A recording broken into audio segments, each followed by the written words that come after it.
através da mediunidade. E a mediunidade tem múltiplas facetas. Ela pode se manifestar como psicofonia, quando aquele intermediário, que é o médium, permite que as ideias de um espírito outro que não ele possam fluir pela sua boca, pelas suas palavras. Mas ela pode ser psicográfica, quando o médium facilita a escrita de uma mensagem, e às vezes a mensagem pode ser tão longa que ela se transforma num livro inteiro, ou numa série completa de livros. Mas ela pode também ter aspectos outros, que nós não vamos detalhar aqui, mas que ele me alertava para isso. Digo, bom, ainda assim eu estou satisfeito, porque pelo menos essa doutrina que você está me apresentando não é uma religião. Eu até então tinha ojeriza de religiões, fugia de religiões, por conta do dogmatismo, daquelas coisas que você tem que acreditar sem perguntar, sem questionar. E isso me incomodava a tal ponto que eu fugia como o diabo da cruz, das religiões. E ele disse, não, mas a doutrina espírita é uma religião também.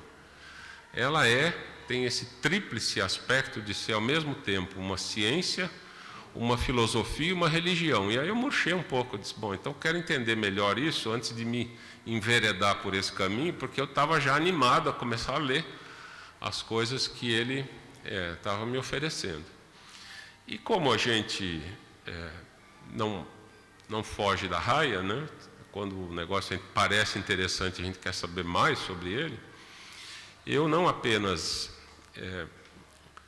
mergulhei nas informações que o Livro dos Espíritos nos oferece, como também me encantei com a clareza e, mais do que isso, com a lógica que permeia essa doutrina, e fui progressivamente me tornando mais do que um interessado, um entusiasta da doutrina espírita. E estou aí nessas várias décadas ainda estudando e procurando, na medida do possível, difundir essas noções, essas ideias, para que outros que talvez não a conheçam ou não conheçam todos os seus aspectos possam, quem sabe, se interessar e fazer eles mesmos, nós mesmos, vocês mesmos, essa tarefa de compreender melhor a informação que os espíritos, coordenados diretamente por Jesus, né, e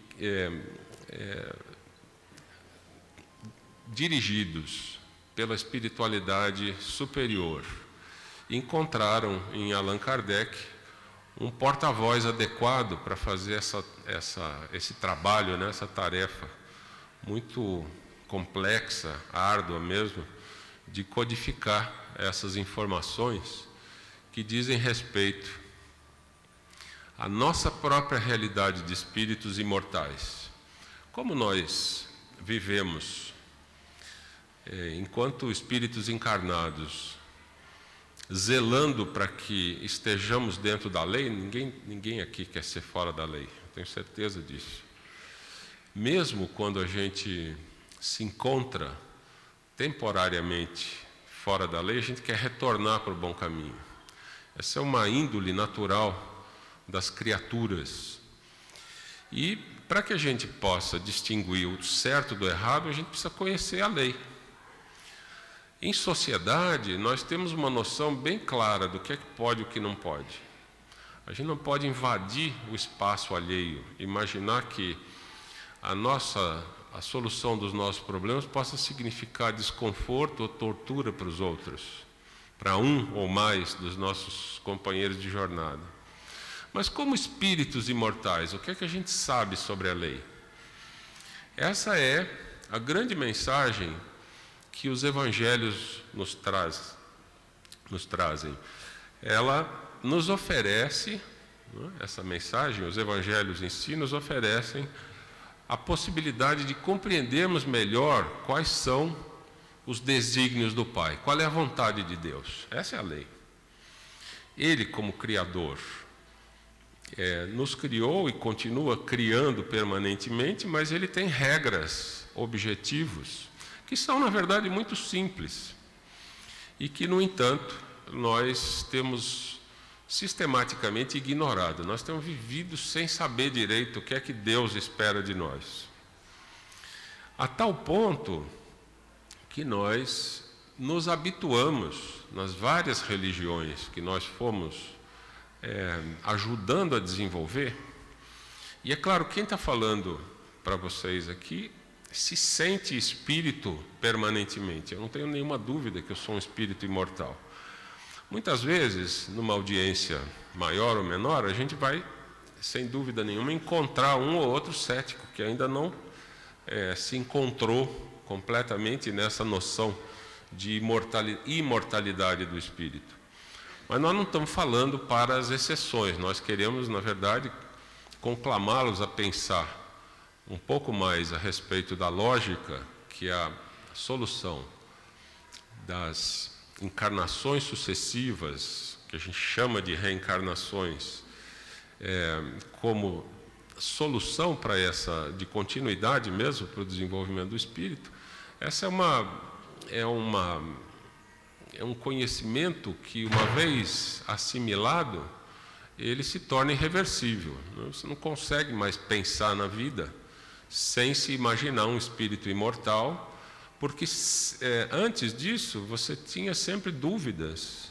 Eu tinha essas dúvidas e sei de muita gente que conversa comigo que teve ou ainda tem essas dúvidas sobre a justiça divina. Deus, afinal, se a gente olha sob a ótica de quem está encarnado e pensa que a vida é única, a vida material encarnada na Terra, com corpo, é única, vai facilmente concordar ou constatar que Deus é injusto, porque Ele dá muito para poucos e nada para muitos. Ele dá facilidades para uma minoria e dificuldades para todo o resto. Então, se a gente olha sob essa ótica, sob esse prisma da encarnação única, a vida deixa de fazer sentido, ou pelo menos moralmente deixa de fazer sentido. A gente vai querer se dar bem rapidamente, porque a vida vai acabar daqui a pouco, ou daqui a muito, mas vai acabar. E se você não se deu bem, você é um perdedor, um derrotado. Então essa visão tem, lamentavelmente, tem estado instalada na humanidade, na nossa civilização, ao longo de milênios. As religiões, como eu dizia, que nós ajudamos a construir em encarnações anteriores, e quem sabe ainda nesta encarnação, porque muitos de nós somos oriundos de outras igrejas. Nós viemos tropeçar na doutrina espírita e se encantar com ela, estando desiludido ou desencantado com outras crenças que nós professávamos ou até evitávamos, só imaginávamos que meu pai era católico, minha mãe era protestante, então eu sou isso, sou aquilo, mas sem nenhuma convicção. Em doutrina espírita não há margem para você ser um seguidor que não aparece, um seguidor de fim de semana, em que você ouve a palestra, olha vocês aqui, ouve a palestra e depois volta para a rua imaginando que foi salvo, ou momentaneamente. Não era isso que a gente ia fazer nas igrejas todas que a gente frequentou ao longo dos milênios? Nós estávamos procurando alguém que nos salvasse, ou nos desse a fórmula salvadora, ou, na pior das hipóteses, nos dissesse que, fazendo tal e tal penitência, nós estaríamos perdoados, e daí não íamos mais para o inferno. A gente podia ir, quem sabe, para o purgatório, para pensar um pouco mais e abrir mais o bolso e ceder mais, Nós estamos tão afastados dessas ideias que nos surpreende que nós mesmos estivéssemos envolvidos com essas práticas até pouco tempo atrás. E a questão voltando para aquela primeira trecho da nossa conversa, em que eu me espantei de descobrir que a doutrina espírita também era religião, ainda incomoda muitas pessoas. Tem gente que meio que duvida. Por que a doutrina espírita é uma religião? É feito tomar direto no bico? Não, né? Hein? Mais confortável. Quando a gente olha para a definição da doutrina espírita dada pelo próprio Allan Kardec, que é o codificador, eu tenho aqui, eu só não desliguei o celular porque eu tenho aqui um PDF que eu quero ler. Ele diz o seguinte: na abertura do Livro dos Espíritos, a doutrina espírita é apresentada por Kardec como uma filosofia espiritualista.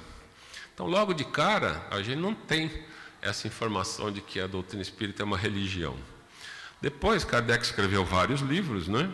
Muitos de nós sabem quais são, mas no livro O que é o Espiritismo, que é uma explicação bem acessível, mesmo para principiantes, de o que é a doutrina espírita, o que é o Espiritismo, ele escreveu: o Espiritismo é, ao mesmo tempo, uma ciência de observação e uma doutrina filosófica. Como ciência, a prática consiste nas relações que se podem estabelecer entre nós e os espíritos. Como filosofia, compreende todas as consequências morais que decorrem de tais relações. E assim, a doutrina espírita é apresentada nas suas obras iniciais como uma filosofia e uma ciência. E cadê a religião? Se a gente tinha alguma dúvida, e eu tenho certeza que Allan Kardec não tinha essa dúvida, mas se a gente tinha alguma dúvida de que o que estava em gestação durante a formação da doutrina espírita, a transferência do plano espiritual para o plano material dos encarnados, dessas informações tão valiosas que a doutrina nos traz, se houvesse alguma dúvida, ela se dissipa quando a gente lê a pergunta 625 do Livro dos Espíritos e a resposta. Porque lá Kardec pergunta qual é o modelo para a humanidade. Qual é o modelo para a humanidade? E eles respondem seco, direto, lindamente: Jesus. Então, se Jesus é o modelo, nós precisamos nos inteirar da mensagem de Jesus. Não é? Você imaginar que compreende doutrina espírita sem conhecer os evangelhos, está se enganando. Jesus é o modelo, os evangelhos são as narrativas que ficaram da passagem desse modelo para nós, para a humanidade, aqui pela Terra.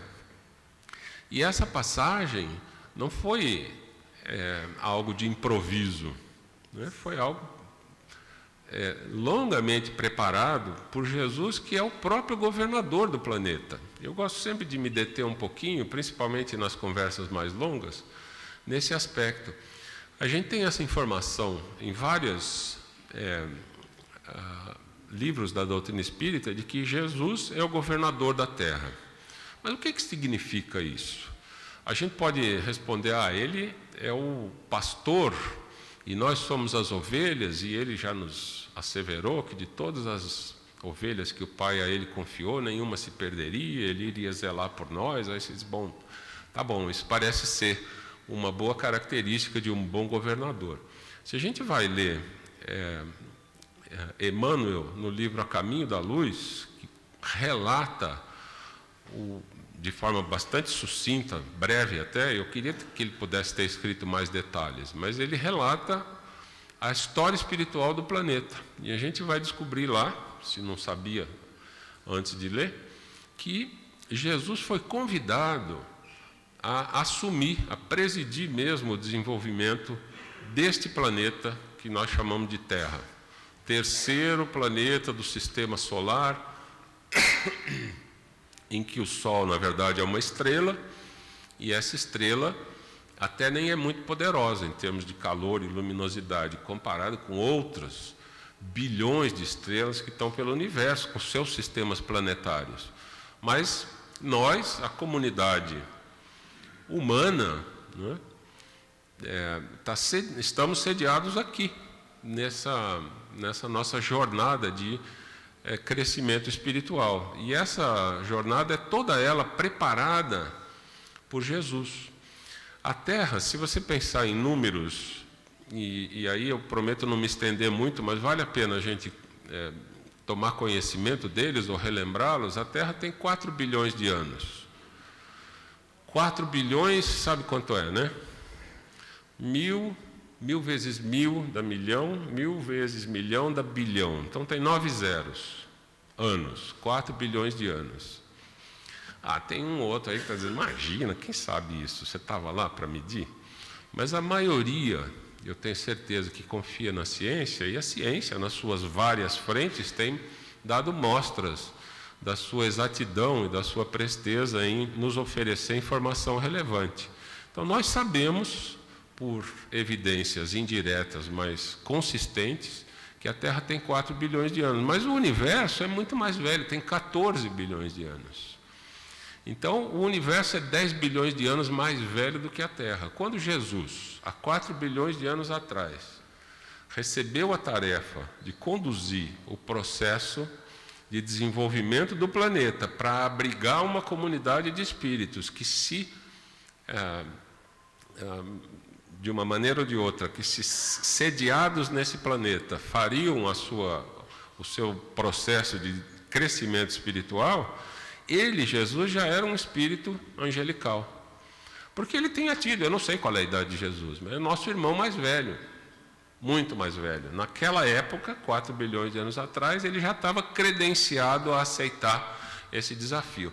Pode ser que daqui a alguns bilhões de anos atrás a gente possa se encontrar conversando numa dessas conferências cósmicas, falando dos planetas, ou dos pequenos ou grandes planetas, que nós estamos encarregados de, se não dirigir, pelo menos fazer parte de um conselho de decisões. Nós também seremos espíritos muito evoluídos em algum momento. É muito cedo para a gente pensar quando, quanto tempo. Mas essa é a destinação de todo espírito, criado simples, ignorante, ou seja, totalmente desprovido de conhecimento, porém perfectível, destinado à perfeição. Muito bem, se nós queremos entender esse aspecto religioso da doutrina espírita, parece que a gente já logo se remete, ou é remetido a essa questão 625, e entende que Jesus, sendo o modelo e tendo deixado os evangelhos, então tem lá uma religião, pronto. E a gente pensa nas velhas religiões. Mas a doutrina espírita é uma religião não por isso. Porque ela não é uma religião clerical, estruturada, em que você tem uma hierarquia de poder e alguém que sabe tudo e está assim com Deus, e ele, ou ela, ou esse alguém, dita regras sobre como os outros todos, seguidores daquela religião, deveriam proceder. Em doutrina espírita não tem isso, porque Jesus nunca propôs isso. Essas estruturas nós criamos ao longo dos milênios, e particularmente depois de Jesus, nos 2 milênios que seguiram a passagem, que se seguiram após a passagem dele pela Terra, nós fomos muito pródigos em criar religiões estrambóticas, nesse sentido de que alguém sabe tudo e alguém sabe um pouco menos e um pouco menos. Nós fizemos isso. E nós já não queremos mais isso. Para isso basta revisitar a informação que Jesus nos deixa através das parábolas, é bem verdade, mas através do seu exemplo, do seu comportamento, de como é que ele agia e como ele reagia às variadas situações. Se a gente quer saber como proceder para se tornar espírito mais elevado e menos infeliz, mais equilibrado, nós precisamos compreender Jesus. Mas a doutrina espírita não é religião porque nós seguimos Jesus. Ela é religião pelo simples fato de que ela se preocupa em nos oferecer, como corpo doutrinário, um caminho de reencontro com Deus. Esse é o sentido da palavra religião. Religião quer dizer religação das criaturas com o Criador. E a doutrina espírita se propõe a isso através desses aspectos todos que foram mencionados aqui e dessas opções variadas que nós temos para ir compreendendo melhor a vida, para, ao cabo de bastante reflexão e muita ação e experimentação, irmos compreendendo qual é a vontade do Pai e como é que nós podemos viver de acordo com ela, ou seja, sermos cidadãos espirituais vivendo dentro da lei, invariavelmente, não importa se você está falando de dia, de noite, se você está dormindo ou está acordado, se está encarnado ou desencarnado. Se nós somos espíritos imortais que reencarnamos e desencarnamos um número incontável de vezes, nós queremos saber quais são as regras para o espírito, não importa de que lado da estação de encarnação, reencarnação você se encontra. Então, essa religião, esse aspecto religioso da doutrina espírita tem sido muito bem explorado por alguns espíritos sabidos e, no entanto, muitas vezes nós meio que damos de ombro para isso. Eu quero entender a vida sem muito esforço. Nós temos feito isso. Isso tem nos trazido incontáveis dificuldades, né? Você querer imaginar que vai se tornar sabido no melhor sentido da palavra, conhecedor das coisas, principalmente das que podem te ajudar como espírito, não apenas como espírito encarnado, como pessoa, como ser humano, mas como espírito imortal. E muitas vezes nós somos confrontados com a possibilidade de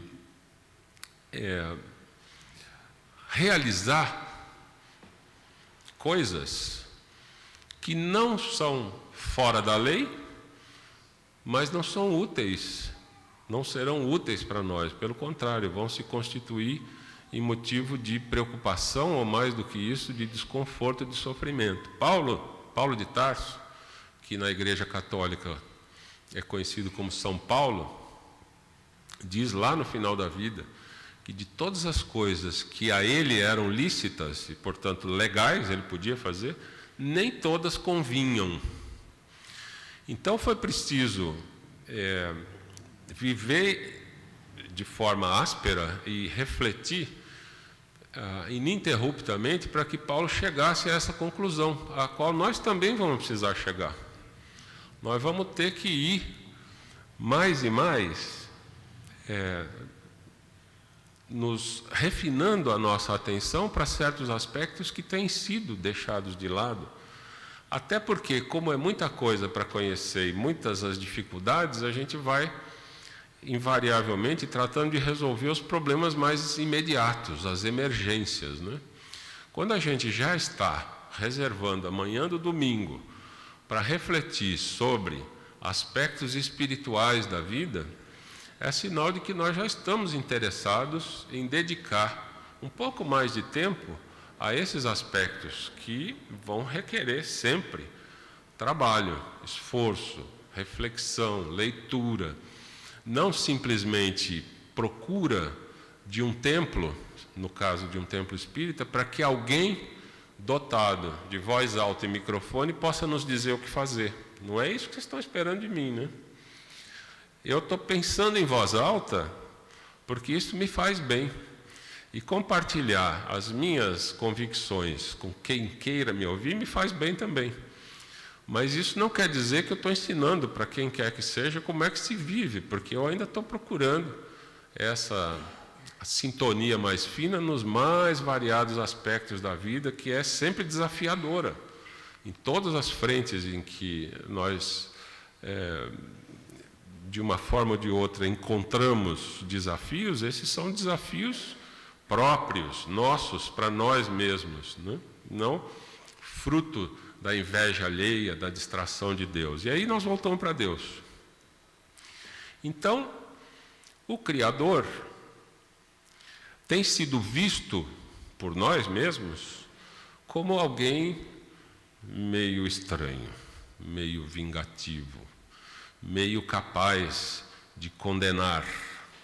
Aliás, como nós já nos referimos aqui há pouco, se a gente olha para esse Deus na perspectiva da encarnação única, mais do que vingativo, estranho, distraído, ele, e cheio de preconceitos, e mais do que isso, ele também parece ser um Deus injusto, né? Porque muitos sofrem e poucos gozam. Ora, esse Deus que Jesus nos apresenta, e aí sim nós precisamos de Jesus para nos tornarmos íntimos do Pai, é um Deus justo, amoroso, bom, interessado nas suas criaturas, no progresso, no bem-estar mas nos oferecendo condições e não soluções de mão beijada. E essa é a diferença que muitas vezes nos faz patinar, porque a gente continua esperando aquela solução de mão beijada. E se ela não vem de mão beijada, que é de graça, a gente quer pagar por ela. Paga até uma propinazinha ou uma propinazona para resolver essas pendências, né? Enquanto a gente continua se debatendo nesse lodaçal em que os hábitos multisseculares nos trouxeram, nós vamos ter dificuldade mesmo de compreender esse Deus que parece ter sido talhado para nos castigar, quando a gente é mal criado, transgride. E aí, mal criado não quer dizer que você fez coisa feia, quer dizer apenas que você fez o que ele não queria. Porque às vezes a gente acha que está fazendo bem, mas alguém da seita que a gente estava seguindo diz: não, isso aí está errado, não pode. Você só pode ajudar pessoas da sua própria seita, pessoas de outra seita não pode ajudar. Já ouviram isso? Esse tipo de circunstância é prevalente ao longo da nossa civilização, tá certo? Nós fazemos isso por causa da crença, fazemos isso por causa da cor da pele, por causa do sobrenome de família, e com isso fomos criando deformações de comportamento, muitas delas se enraizaram nas sociedades e foram dominantes mesmo para o desenvolvimento daquele agrupamento humano. Mas hoje nós estamos procurando soluções diferentes, não é isso? E esse Deus que castiga, e se você pagar direitinho a sua penitência, ficar de castigo no quarto escuro durante não sei quanto tempo, sem gritar, sem chorar, sem espernear, talvez Ele te perdoe. Esse Deus está superado para nós. Nós não queremos mais conversa com esse Deus. Já nos afastamos das religiões que pregam isso, simplesmente porque isso não faz sentido e não combina com o próprio ensinamento de Jesus. Ora, se uma religião se diz cristã e não segue Cristo, nós estamos falando de incoerências, e isso naturalmente explica para vocês todos, ou para aqueles que ainda não tinham talvez compreendido, por que a minha aversão pelas religiões, quando aquele meu amigo veio conversar comigo, 30 e poucos anos atrás. Religiões que têm dogmatismo, ou seja, isto é assim e você não pergunta por quê, você simplesmente aceita. Não servem para quem está querendo pensar, quem está disposto a raciocinar. A religião que Jesus nos oferece, ela é exatamente estimuladora do pensamento. A doutrina espírita, como consolador prometido por Jesus, traz logo na abertura do Evangelho uma palavra, uma frase sobre fé que nos estimula a ir adiante na leitura e na busca por compreensão através do próprio Evangelho segundo o Espiritismo, porque ele fala sobre a fé inabalável. É somente aquela que pode enfrentar face a face a razão em todas as épocas da humanidade. Então, se aquilo que deve ser motivo de fé para você confronta a razão, essa fé é cega, não serve. Nós queremos crescer por nós mesmos e, portanto, precisamos usar o raciocínio, a capacidade de análise, de compreensão e de dedução para chegarmos às conclusões que serão norteadoras dos nossos passos. Se a cada um é dado segundo as suas obras, e isso não depende do tamanho da sua conta bancária, da cor dos seus olhos, dos amigos que você tenha, das posses de que você disponha, mas do que você faz e deixa de fazer, é preciso ser capaz de avaliar, como Paulo, que eu acabei de citar, quais são as coisas que, estando ao nosso alcance, não nos convém e, portanto, não queremos fazer. E essa coisa é intransferível, não tem como alguém subir ao púlpito e nos explicar como é que faz. Aliás, Jesus nunca experimentou fazer isso. Nunca ousou nos obrigar a aceitar essa ou aquela sugestão de sua parte. Ele apenas ofereceu o exemplo. Ouça quem tem ouvidos de ouvir. Veja quem tem olhos de ver. Essa era sempre a postura de Jesus. Então, essa noção de que Deus castiga e de vez em quando, dependendo do agrado que você dê para Ele, perdoa, é estranha. E ela está tratada no livro Espírito da Verdade, que é um livro, eu tenho aqui uma versão antiga. Todos os meus livros, quase todos, são versões antigas. Adivinha por quê? Tem capas novas hoje, né, para esses livros, muito bonitas também. Mas o conteúdo é o mesmo. E esse livro aqui foi escrito, como tantos outros, tem preciosidades da safra do Chico Xavier e dos grupos aos quais ele se associou, em que eles faziam um estudo de uma obra e depois conversavam, trocavam impressões, opiniões e, invariavelmente, mais ao final da reunião, um espírito, ou mais de um, vinham para trazer mensagens relacionadas àquele tema de estudo na noite. E esse aqui é sobre o estudo que o grupo fazia sobre o Evangelho segundo o Espiritismo, que, aliás, eu gosto sempre de reforçar, não é o Evangelho dos Espíritas, né? Não tem Evangelho dos Espíritas. O Evangelho segundo o Espiritismo é uma versão simplificada para nós espíritas do que há de conteúdo moral nos Evangelhos. Tudo que significa possibilidade de aprendizado moral para nós, Kardec, com o auxílio dos espíritos coordenados diretamente por Jesus, pensou e trouxe para o Evangelho segundo o Espiritismo. E o Evangelho segundo o Espiritismo estava sendo estudado por esse grupo, e no capítulo... Deixa eu pegar a lição certa aqui, né? Senão eu vou ler, fica meio sem nexo. No capítulo 5º, item 5, há um tratamento, eu não vou ler inteiro porque eu quero priorizar a mensagem.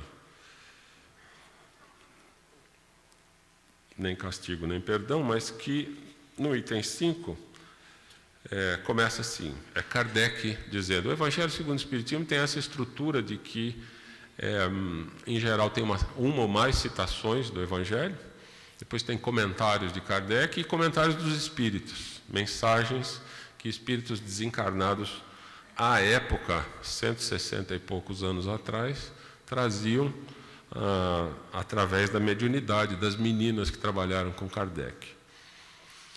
A lei humana alcança certas faltas e as pune. O condenado pode, pois, dizer-se que suporta a consequência do que fez. Mas a lei não alcança e não pode alcançar todas as faltas. Ela atinge mais especialmente aquelas que prejudicam a sociedade e não aquelas que não prejudicam de todas as suas... Pulei uma linha aqui.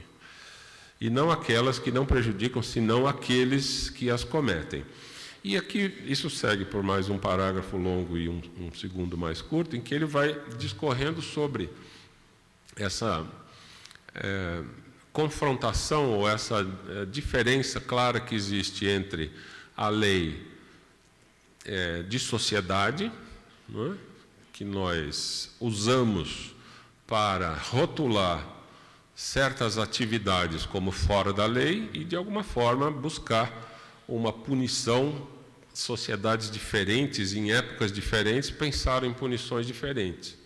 Mas o que Kardec está dizendo é que, em geral, se você está transgredindo sem prejudicar a sociedade, e aí ele está falando agora da lei espiritual, você está fazendo mal a si mesmo, não tem como a sociedade civil te prender, te encarcerar, te julgar, porque esse é um problema que tem mais a ver com a constatação de Paulo de Tarso do que com as leis humanas. Você está fazendo algo que não te convém.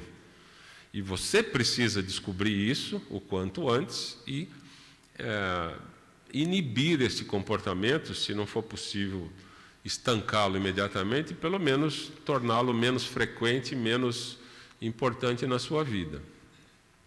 E sobre isso, então, e justamente eu li só esse trechinho e expliquei para vocês do que trata o contexto, O André Luiz, conhecido de todos ou da maioria, o André Luiz é o autor do livro Nosso Lar e de toda uma série de 13 livros, A Vida no Mundo Espiritual.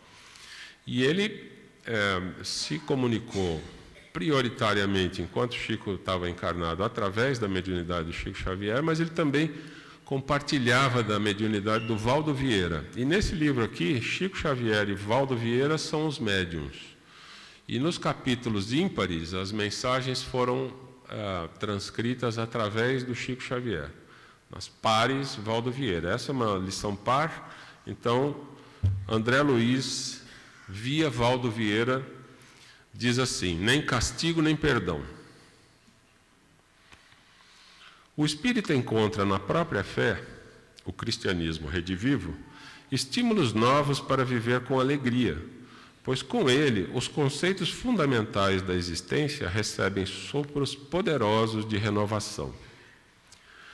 A Terra não é prisão de sofrimento eterno, é a escola abençoada das almas. A felicidade não é miragem do porvir, é realidade de hoje. A dor não é forjada por outrem, é criação do próprio espírito. A virtude não é contentamento futuro, é júbilo que já existe. A morte não é santificação automática, é mudança de trabalho e de clima.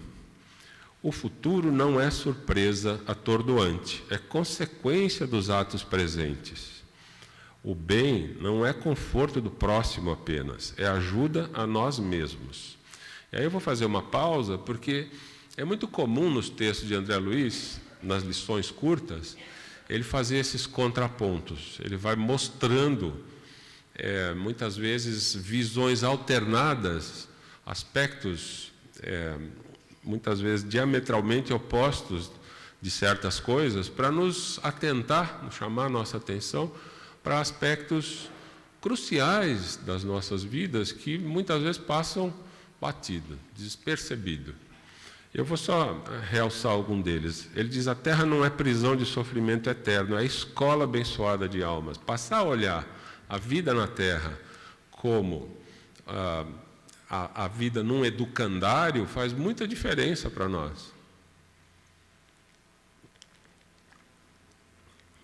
Porque a gente passa a se referir, ou pelo menos a aceitar mais, com menos relutância, o fato de que os desafios são nossos mesmos, são lições que a gente precisa aprender ou repassar, porque já teve a oportunidade de passar por elas e não aproveitou a oportunidade, não interiorizou o ensinamento que o desafio trazia. Perdão. A felicidade não é miragem do porvir, é realidade de hoje. A gente pode ser feliz hoje com o que tem, por pouco que seja. Um dos nossos desafios, e são muitos, e muitos são bastante extremados, mas um dos nossos desafios é aprender a pedir, aprender a aspirar da vida aquilo que a vida real tem para nos oferecer. Né? A gente muitas vezes está na posição, eu vou usar aqui um exemplo bem extremado que, embora caricatural, pode nos ajudar a refletir sobre isso. A gente quer ser halterofilista de primeiro dia. Você nunca levantou um peso na vida e diz que vai levantar logo 50 com cada braço.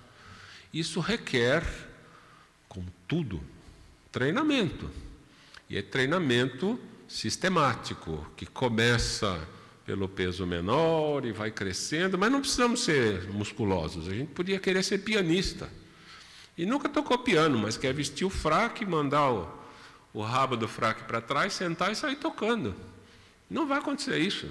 Não tem chance de acontecer isso. Exceto se você for um pianista reencarnado. Tem uns poucos por aí que se lembram. Né? Pianistas e outros artistas, enfim, não apenas artistas. Há cientistas reencarnados, há pessoas, filósofos, há pessoas que não dispõem de posições ou de profissões pomposas e que muitas vezes encontram dentro de si mesmas as respostas que outros estão procurando fora, né? Fruto dessa experiência que a gente vai acumulando, encarnação após encarnação, porque são justamente os tesouros como diz Jesus, que a traça não pode corroer, ou não pode comer, o bandido, o ladrão não pode levar, e o ferro não pode corroer. São tesouros do Espírito.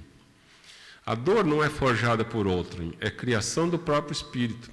Muitos de nós, certamente, conhecemos pessoas singulares que são capazes de suportar, sem grande afetação, desaforos que nós não seríamos capazes de suportar. Essa capacidade de sofrer, seja qual for o tipo de desafio, é muito característico ainda da nossa civilização, mas tende a desaparecer, e vai de fato desaparecer quando a gente for capaz de superar individualmente esses milindres que nos fazem sofrer tanto com os desaforos alheios. Eu não estou dizendo com isso que a gente sofre à toa, que as pessoas de fato são todas boazinhas e nós é que somos vesgos. Não é bem isso. Aliás, não é isso. Mas é preciso, assumindo essa personalidade espiritual de quem já viveu um número enorme de encarnações e terá incontáveis pela frente, todas elas repletas de desafios, cada vez menos desafiadores se a gente for capaz, de fato, de assimilar as lições. Essa visão espiritual precisa se instalar, sem o que nós vamos continuar sofrendo mais do que precisamos. A morte não é santificação automática, diz ele, é mudança de trabalho e de clima. É muito comum que as pessoas se deixem impressionar pelo fato de que quem falou isso é um espírito. Mas eu sou um espírito, cada um de nós é um espírito. A gente não vai virar santo só porque desencarnou, ou sabido só porque desencarnou. As coisas que a gente sabe, tá certo? São... O nosso nível de compreensão em relação à vida é algo intransferível e que não vai passar saltos só porque a gente deixa o corpo físico. Então, essa é uma máxima para sempre, né? Só porque está escrito no livro espírita é verdade? Não, vamos pensar, vamos ver se está de acordo com a nossa verdade. Se essa realidade é, de fato, condizente com o que eu percebo dela, porque quando eu me fizer valer dessas ideias na minha vida e depois der com os burros na água, bater com o nariz no chão, não tem como chamar o espírito lá e dizer: a culpa é sua, você que me fez, me induziu a fazer isso errado. Não é? A cada um segundo as suas obras. Ele diz que o futuro não é surpresa e nem pode ser, mas apenas consequência dos atos presentes. E o bem que nós fazemos para o próximo não é apenas alívio para ele, mas é bem para nós também. Porque nós, na pior das hipóteses, estamos criando amigos insuspeitados, que nós nem imaginávamos. E há muitos relatos na literatura espírita de espíritos que desencarnaram e foram recebidos por outros que eles aparentemente não conheciam e que simplesmente estavam lá para dar um abraço de reconhecimento em alguém que desencarnou, mas enquanto encarnado o tinha ajudado, em uma situação de anonimato muitas vezes. Então, só isso já bastaria para que nós nos movimentássemos nesse sentido que o André Luiz sugere, de que o conforto o bem não é apenas o conforto do próximo, mas serve também para nos ajudar. E aí, concluindo a lição, ele diz o seguinte: Deus é equidade soberana, oportunidades iguais para todos, não tem criaturas diferentes. Todas são criadas simples, ignorantes, porém perfectíveis. Não castiga nem perdoa, daí o título da lição e da nossa conversa. Deus é equidade soberana, não castiga nem perdoa, mas o ser consciente profere para si as sentenças de absolvição ou culpa ante as leis divinas. Quando a gente vai se tornando espírito mais sabido, a gente percebe imediatamente, ou às vezes antes mesmo de fazer, que aquilo está errado. A gente vai assimilando essa frase tão singular e tão importante, que eu já repeti aqui 2 vezes, vou falar mais uma, de Paulo de Tarso: nem tudo me convém, De tudo que me é lícito, nem tudo me convém. Quando eu estou fazendo algo que vai significar o sucesso imediato, porém, o embaraço, a desgraça, a tragédia no futuro, eu preciso refrear esse ato. E é a mim que cabe, não aos outros me advertirem, dizer, não faça isso, não faça aquilo. Nós temos que nos comportar como espíritos adultos que nós queremos ser. Nossa conduta é o processo, nossa consciência, o tribunal. Não nos esqueçamos, portanto, de que se a doutrina espírita dilata o entendimento da vida, amplia a responsabilidade da criatura. Tem muita gente que a gente conhece que diz que é muito difícil ser espírita, né? Porque você tem que ser responsável por tudo, não pode faltar na missa, não sei o quê. Não é difícil ser espírita, é difícil ser gente. Isso não é espiritismo, né? É ser, ponto.